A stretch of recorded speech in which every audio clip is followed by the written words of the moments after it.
So there's a lot of different opportunities for change across the system. What we're essentially asking of the New South Wales Government to establish and fund a New South Wales cancer survivorship framework based on the COSA model by 2025. So acknowledging that New South Wales has no framework or plan in place, unlike South Australia and Victoria, and that there really is a need to outline the minimum standard of care for people living with cancer and beyond. And that this really is just a starting point. So obviously the COSA model is more sort of principles, how that care then gets delivered at an individual level, depending on people's cancer diagnosis and their journey will really differ. But we really need kind of a starting point, as that doesn't currently exist across New South Wales. Ensuring people being treated for cancer receive a needs assessment from their healthcare team and receive an appropriate care plan.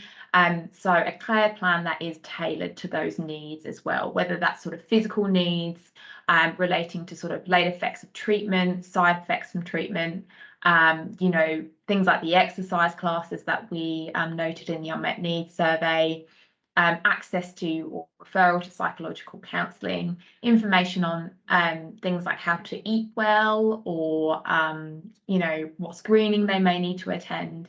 So real sort of holistic assessment and healthcare plan that outlines or addresses their needs. And the third thing we're asking for is to embed referral pathways that encourage healthcare providers to refer to appropriate supportive care, including those provided by Cancer Council New South Wales. So really kind of making it easier and for health professionals to refer, and increasing awareness of these services as well through embedding those referral pathways.